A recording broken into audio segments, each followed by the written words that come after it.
Glória a Deus. Porque eu recebi do Senhor, que também vos entreguei, que o Senhor Jesus, na noite que foi traído, tomou o pão e, tendo dado graças, o partiu e disse: este é o meu corpo que é dado por vós. Fazei isto em memória de mim.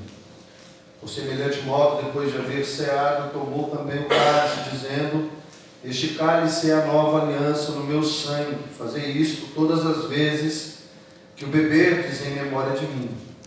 Porque todas as vezes que comerdes este pão e beberdes o cálice, anunciais a morte do Senhor até que Ele venha. Pai, nós queremos pedir que o Senhor fale conosco nessa noite. Que o Senhor nos abençoe, que o Senhor ministre ao nosso coração. Nós precisamos da revelação da Tua Palavra.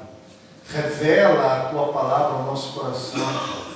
Que não seja simplesmente letra, mas seja espírito e vida. Que cada palavra, Deus, seja, Deus, ó Pai, tomando uma proporção na nossa alma e no nosso espírito, que quebrante o nosso coração, que nos leve, ó Deus, a uma revelação, uma iluminação da Tua vontade, para que possamos fazer, ó Deus, a Tua vontade, não a nossa vontade. Nós oramos agradecidos nesta noite, no nome de Jesus. Amém? Eu gosto muito do culto de ceia. Nessa noite eu quero compartilhar com vocês a palavra do Senhor. O tema desta mensagem é um grande preço. De tempos em tempos, pelo menos no Ocidente é assim, nós temos um padrão, uma tradição aqui no Ocidente, de comemorarmos a Santa Ceia do Senhor uma vez por mês. Algumas igrejas fazem no primeiro domingo, outras no segundo, terceiro, quarto. Mas é certo que é um mandamento do Senhor para a igreja. Nós devemos celebrar a Santa Ceia.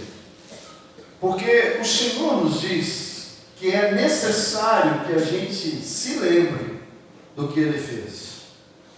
É muito importante você trazer à tua memória que a tua salvação custou um alto preço.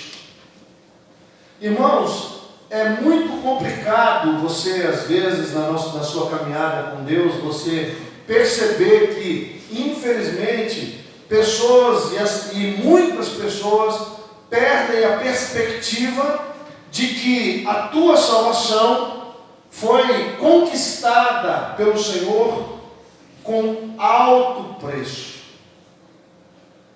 As pessoas esquecem disso. Nós somos salvos pela graça. E isso não vem de nós, é dom de Deus, é fato.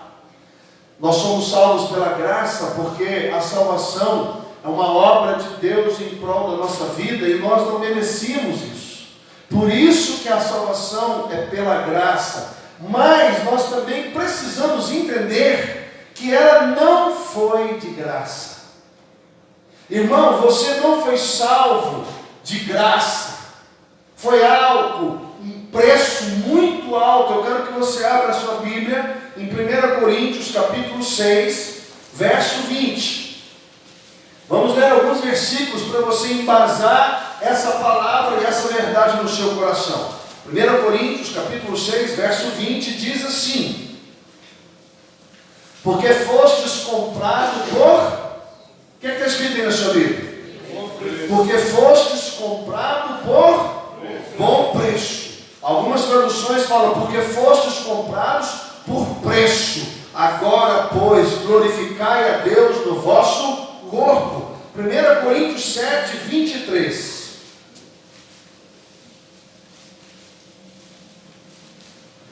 Por preço fostes comprados. Não vos torneis escravos de homens.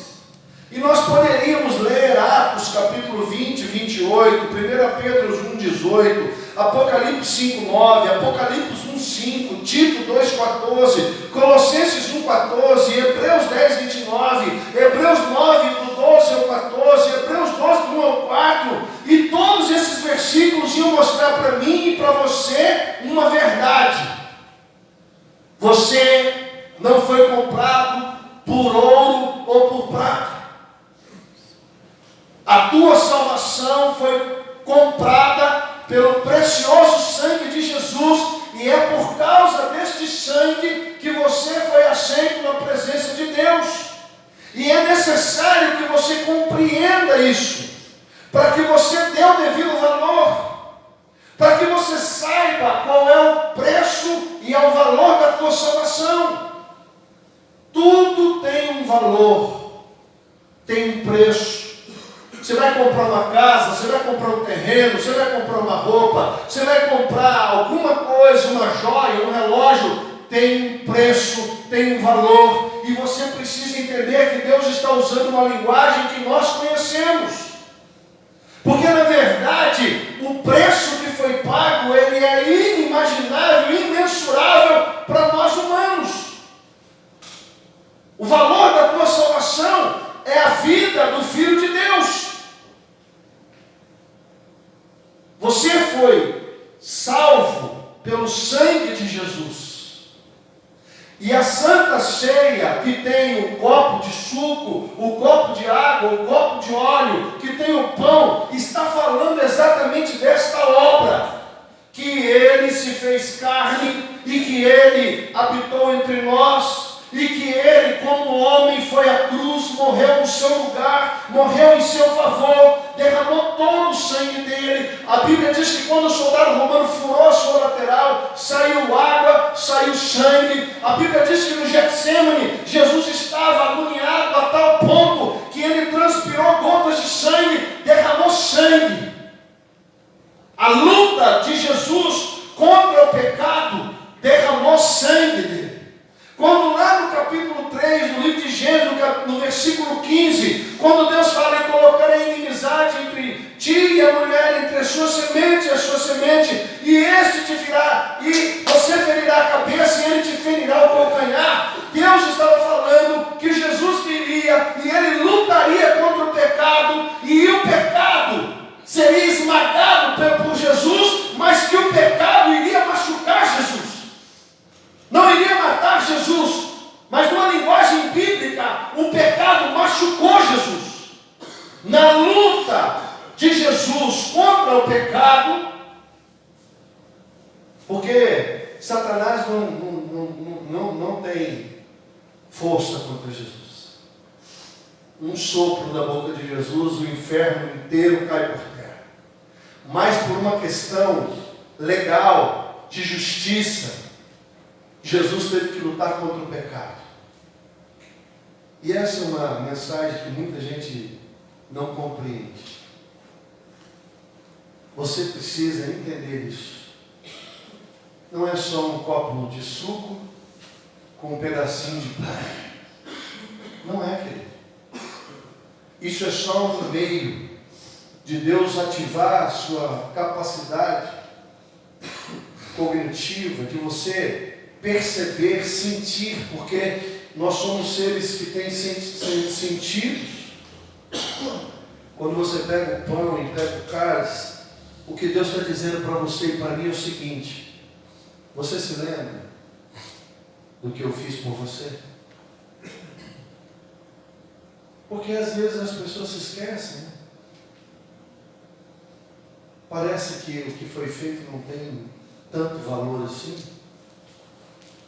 Por isso a Santa Ceia existe, porque Deus precisa trazer ao nosso coração, porque nós vivemos num tempo tão corrido, serviço, escola, trabalho, tantas coisas, tantos afazeres, e às vezes nós vamos viver a nossa vida simplesmente alienado numa realidade espiritual tão violenta, de que se você morrer hoje, você vai ter que prestar conta a Deus da sua vida.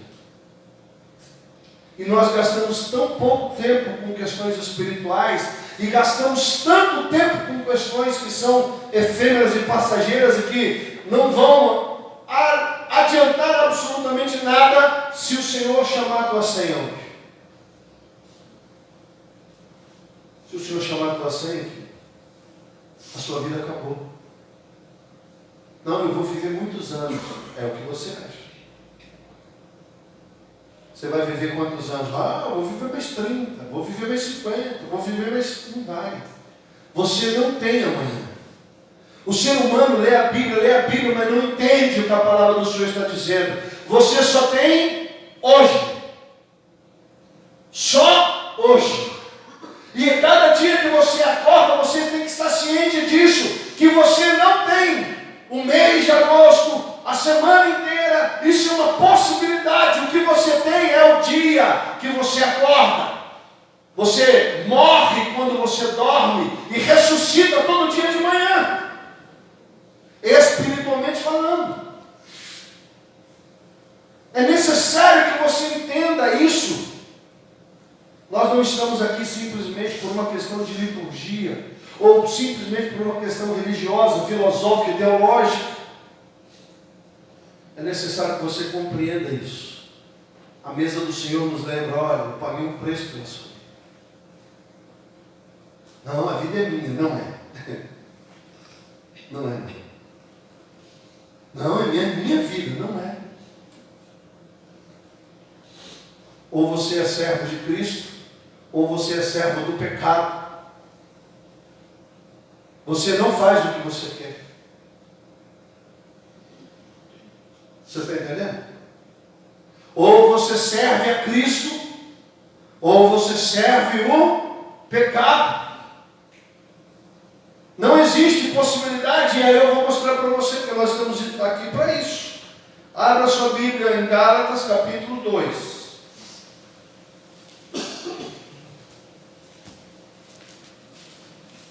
Verso de número 20. Logo já, vamos ler o 19. Porque eu, mediante a própria lei, morri para a lei, a fim de viver para Deus. Estou crucificado com Cristo. Logo, já não sou eu quem vive, mas Cristo vive. E se viver, e se esse viver que agora tenho na carne, vivo pela fé no Filho de Deus, que me amou e a si mesmo se entregou por mim. Não anulo a graça de Deus, pois se a justiça é mediante a lei, segue-se então que Cristo morreu em vão. Abra sua Bíblia em Gálatas 5, 24. E os que são de Cristo crucificaram a carne com as suas paixões e com os seus desejos. E se vivemos no Espírito, andamos também no Espírito. Não nos deixemos possuir de vanglórias, provocando uns aos outros, tendo inveja um dos outros. Gálatas 5,14. Mas longe esteja de mim gloriar-me, senão na cruz de nosso Senhor Jesus Cristo, pelo qual o mundo está crucificado para mim e eu para o mundo. Pois nem a circuncisão é alguma coisa, nem a incircuncisão, mas o ser uma nova criatura. 6,14. Eu falei 5? Perdão, 6,14. Agora eu quero que você abra Gálatas 5, versículo 16. Digo, porém, andai no Espírito, e jamais satisfareis os desejos da carne. Porque a carne milita contra o Espírito, e o Espírito contra a carne, porque são opostos entre si, para que não façais o que porventura seja o vosso querer. Mas se sois guiados pelo Espírito, não estáis sobre a lei. Ora, as obras da carne são conhecidas, são prostituição, impureza, lascívia, idolatria, feitiçarias, inimizades, competições ou porfias, ciúmes, iras, discórdias, dissensões, facções, invejas, bebedices, glutonarias e coisas semelhantes a essas, a respeito das quais eu vos declaro, como já outrora vos preveni, que não herdarão o reino de Deus os que tais coisas praticam. Mas o fruto do Espírito é amor, alegria, paz, longanimidade, benignidade, bondade, fidelidade, mansidão, domínio próprio. E contra estas coisas não há lei. Marcos 8, 34.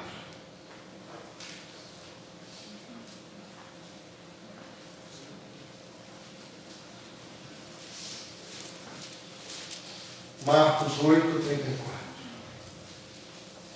E então, convocando a multidão, E juntamente os seus discípulos disse: se alguém quiser vir após mim, a si mesmo se negue, tome a sua cruz e... É disso que a mesa do Senhor está falando. Jesus morreu pelos teus pecados. Jesus morreu pelos teus pecados. Jesus pagou um alto preço pelos teus pecados, para que você fosse livre. Agora é importante você compreender. Quando eu falo de servo do pecado, porque Romanos 6,23 diz que o salário do pecado é a morte. Então, quando você é servo do pecado, o pecado te paga. E o salário do pecado, a recompensa do pecado é morte, separação, condenação, inferno. E quando você é servo de Cristo, você também recebe o seu salário, que é vida eterna, estar com Cristo para sempre. E é disso que a palavra está tratando. É necessário que você entenda o que acontecia na crucificação. Preste atenção. O Império Romano impunha uma condenação de morte para aqueles que eram considerados que um erro, um roubo, um assassinato.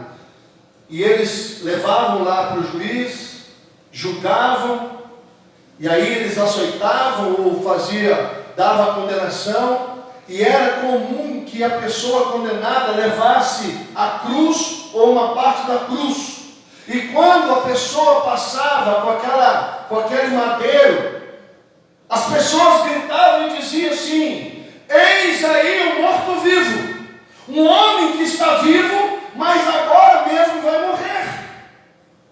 Quando Jesus está dizendo: olha, quem quiser vir após mim, tome a sua cruz, ele está dizendo: você precisa morrer.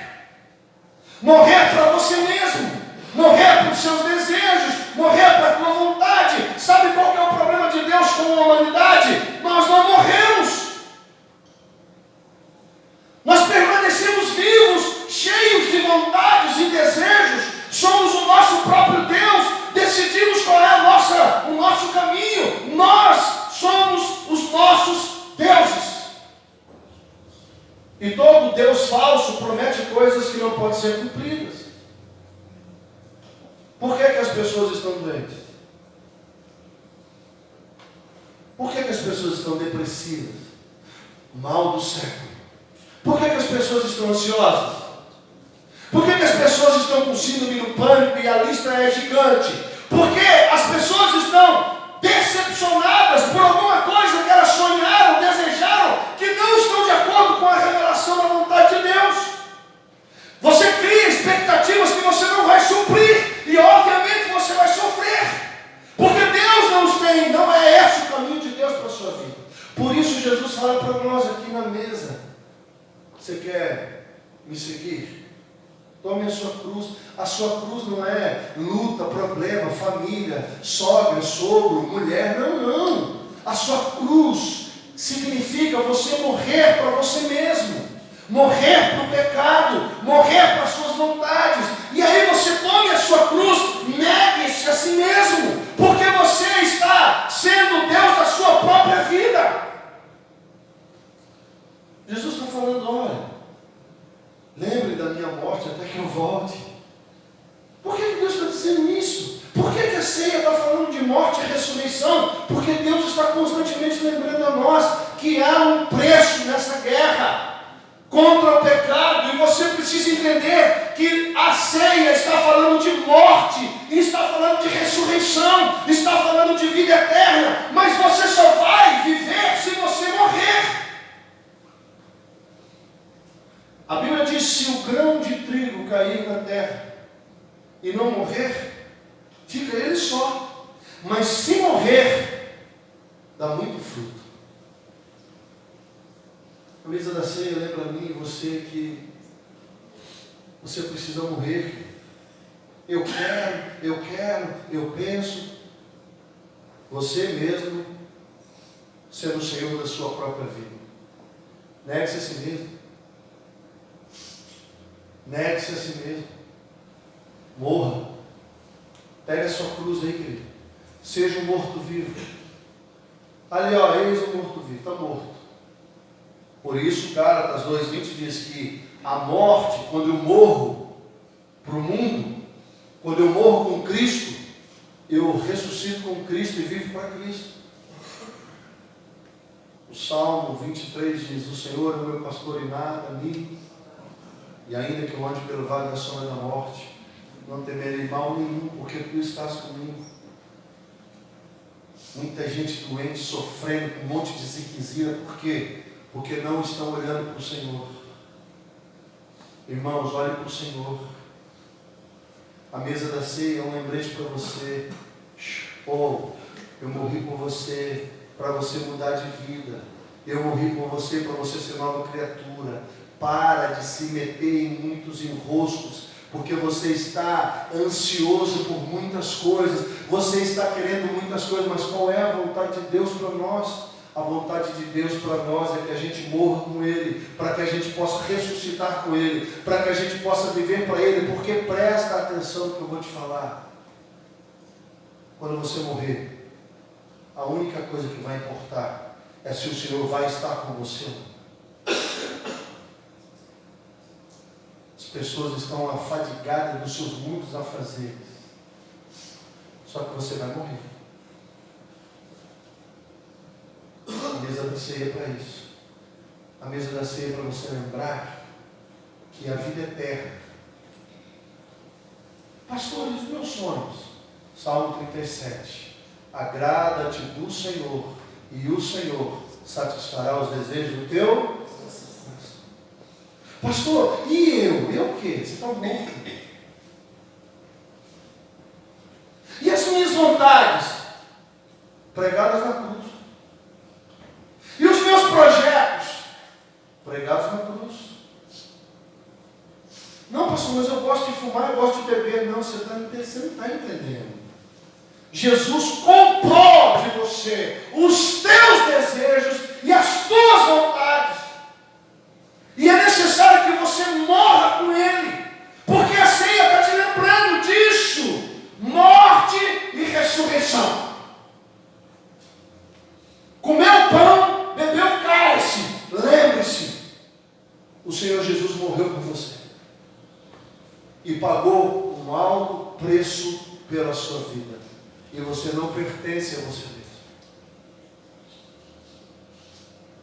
Você não é dono da sua vida. Você não pode colocar um cabelo nem tirar da sua vida. Você não pode aumentar um centímetro nem diminuir. E você precisa entender que a vida com Deus diz respeito à vida eterna, morte eterna. E você não sabe qual é o dia que a tua senha vai ser chamada. Fazendo tantos sonhos, tantos projetos, tantas coisas. Por isso que a oração do Pai Nosso diz: venha o teu reino, seja feita a tua, assim na terra como se for da tua vontade, Senhor.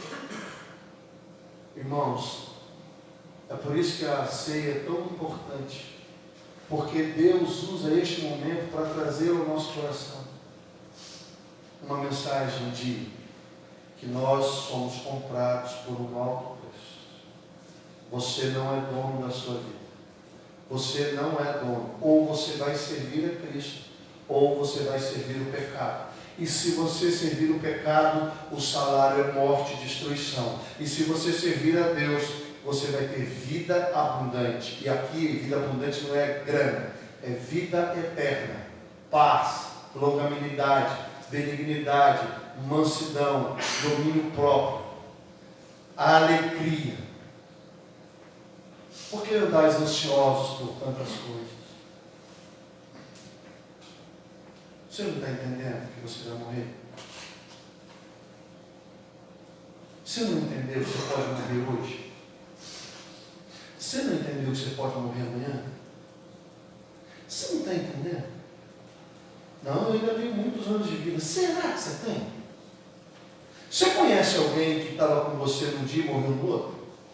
Alguém aqui conhece alguém que viveu essa experiência? Você sabe qual é o seu último dia? Por isso que o Senhor diz para mim, para você, viva só hoje. Por isso eu quero convidar você a ceiar. Pegar o pão, pegar o cálice, lembrar que foi pago um preço. Aí o Senhor nos deu a revelação através de Paulo. Todas as vezes que vocês se reunirem para comer e beber, tragam a memória que o meu pão é verdadeira comida, o meu sangue é verdadeira bebida. Tragam a memória a minha morte. Por que eu morri? Para que eu morri? Qual foi o propósito de Deus na morte dele? Que você fosse uma nova criatura. Que você morresse para você. Eu sirvo a Deus há 26 anos. E eu tenho que morrer diariamente. Analise, pois, o seu coração, julgue você mesmo, ninguém vai te julgar. Deus não deu autorização para você julgar ninguém, a não ser a si. Julgue o seu próprio coração. Julgue a você mesmo diante de Deus. Peça perdão a Deus dos seus pecados. Ah, pastor, eu não tenho nenhum pecadão. É verdade. O problema é que nós classificamos pecados. Mas a Bíblia diz que ira é pecado. Egoísmo é pecado. Maledicência é pecado. Fofoca é pecado. Negligência é pecado. Não ler a Bíblia é pecado. Não orar é pecado. Não buscar a glória de Deus é pecado. Por isso você precisa morrer diariamente. Que você possa morrer um pouquinho mais hoje. Não é simplesmente comer um pedacinho de pão e tomar um cálicezinho e vamos embora para casa. Não, não. Deus quer que você traga a sua memória. Se você tiver que guardar uma frase deste culto, é essa. Você foi comprado por um alto preço. Deus comprou você para que você fosse liberto de você mesmo. Olha o que ele diz: tome a sua cruz, negue-se a si mesmo. Lembra de Jesus no Getsemane? Senhor, se possível, passe de mim esse cálice, mas seja feita. Segunda vez, Senhor, se possível, passe de mim esse cálice, mas seja feita. Terceira vez, Jesus orou e falou: Senhor, se possível, passe de mim este cálice, mas seja feita a tua vontade. E na terceira vez ele entendeu que não ia ter jeito, se levantou e foi para a cruz. E lá ele morreu por mim e por você. E a revelação disso faz a sua vida ser transformada. Você tem que morrer. Você precisa morrer com Cristo. E a mesa está falando para você mais uma vez: morra de novo hoje. Morra para você mesmo. Deixe de ser Deus na sua própria história.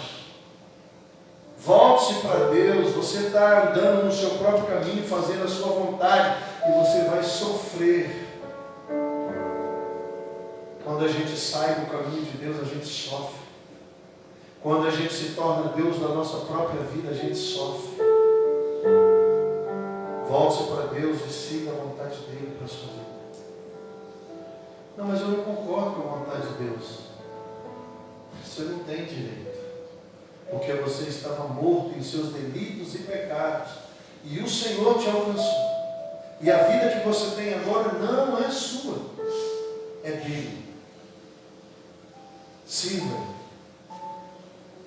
A vontade dele é boa, perfeita e agradável. Gaste tempo com Deus. Essa mesa está chamando você novamente a essa verdade. Morra para você. Viva para Deus. Pastor, é bom viver para Deus? Maravilhoso. No começo é complicado, até você abrir mão, até você negar a sua vontade, até você abrir mão de todos os seus projetos e falar: eu quero fazer a tua vontade. Mas se você morrer, fica tão tranquilo, porque o morto não tem vontade. Vamos colocar em pé.